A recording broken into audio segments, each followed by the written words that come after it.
Inakala ng pamilya ni PO1 Romeo Mandapat na maagang matatapos ang kanyang pagpupulis. Ngayon nilabas yung tapang nyo, lalo na yung mga CHR. Sa mga adik kaya mo ipagtanggol, pero yung mga kapulisan hindi mo kayang ipagtanggol. May namamatay na mga pulis para isakip yung mga ibang tao. Binoboyos buhay nila, pero binabatikos ninyo.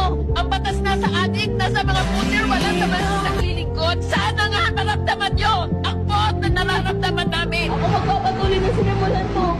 Ayon kay Idly, mapagmahal, maalaga at responsableng asawa tamaang 23 anyos na si Mandapat. Bukod sa pagiging pulis, preacher din siya sa kanilang simbahan. Inakala ng pamilya ni PO1 Romeo Mandapat na maagang matatapos ang kanyang pagpupulis. Ngayon nilabas yung tapang nyo, lalo na yung mga CHR. Sa mga adik kaya mo ipagtanggol, pero yung mga kapulisan hindi mo kayang ipagtanggol. May namamatay na mga pulis para isakip yung mga ibang tao. Binoboyos buhay nila, pero binabatikos ninyo.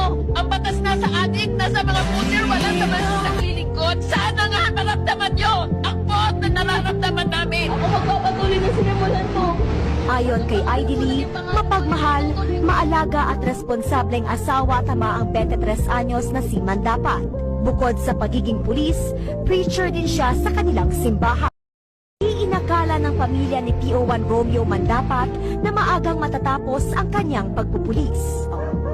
Ngayon nilabas yung tapang nyo, lalo na yung mga CHR. Sa mga adik kaya mo ipagtanggol, pero yung mga kapulisan hindi mo kayang ipagtanggol. May namamatay na mga pulis para isakip yung mga ibang tao. Binoboyos buhay nila, pero binabatikos ninyo. Ang batas nasa adik, nasa mga putir, walang naman naglilingkod. Sana nga naramdaman nyo ang pot na nararamdaman namin. Ako magpapatuloy na sinimulan mo. Ayon kay Idly, mapagmahal, maalaga at responsableng asawa tamaang 23 anyos na si Mandapat. Bukod sa pagiging pulis, preacher din siya sa kanilang simbahan. Inakala ng pamilya ni PO1 Romeo Mandapat na maagang matatapos ang kanyang pagpupulis.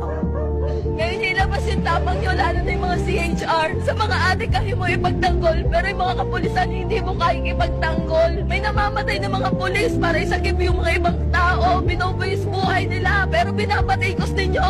Ang batas nasa adik, nasa mga putir, walang naman naglilingkod. Sana nga naramdaman nyo ang pot na nararamdaman namin. Ako magpapatuloy na sinimulan mo.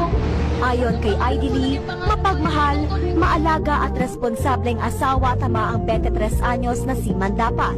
Bukod sa pagiging pulis, preacher din siya sa kanilang simbahan.